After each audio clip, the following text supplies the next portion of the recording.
Oho, tulikin vähän romua. Siellä on David. Siellä on David ja sitten siellä on Ralfia. Onko toi Ralfi? On. Olisikohan niin, että ne olisi osunut toisiinsa tai olisikohan siihen, että Ralf on vaan pysäyttänyt autonsa? Ralfi nimittäin lähti just radalle.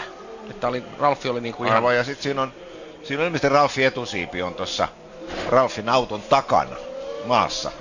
Ja punainen lippu. Joo. Odotetusti. Joo. On tietysti aika vihoviimeinen hetki rikkoa auto ajatellen sitä, mitä tässä on parin tunnin kuluttua edessäpäin. Niin. On kerta kaikkiaan. Tähän kohtaan nyt ei viimeistään halua. Mitä se ihan vieläkään ei näkynyt?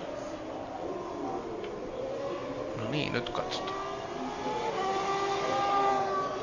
Siellä ajaa kuule Sauber-auto. Jacques Villeneuve ajaa yksinkertaisesti ton Davidin perään. Ja David näkee, että siinä menee Ralfi vaan hiljaa pitkin rataa ja sen jälkeen vasta joku osuu myöskin tuohon Ralfiin. Niin Ralfi on siis lämpärikierroksella ajelemassa suutkot hitaasti siitä ja...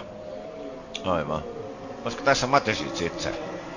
Häntä on näytetty sen verran useampaan otteeseen.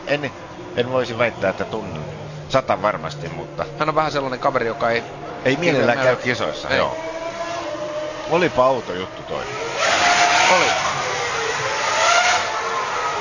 Ei mikään hirveä meriitti Villeneuveille.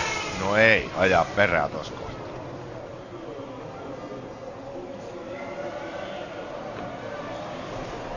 Se oli sitten sitä myöten selvä.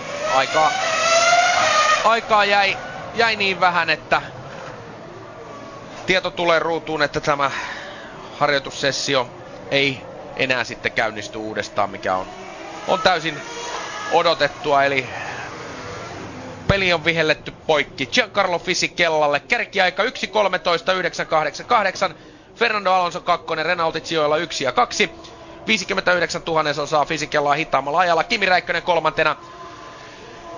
Parikymmenystä perässä, Jarno Trulli 4, Mark Webber 5, Ralf Schumacher 6, Juan Pablo Montoya 7, David Coulthard 8 ja Michael Schumacher 9, Vitantonio Liuzzi 10. Sitten 11 on Nick Heidfeld, 12 Rubens Barrichello, 13 Felipe Massa, 14 Jacques Villeneuve, 15 Patrick Friesacher, 16 Thiago Monteiro, 17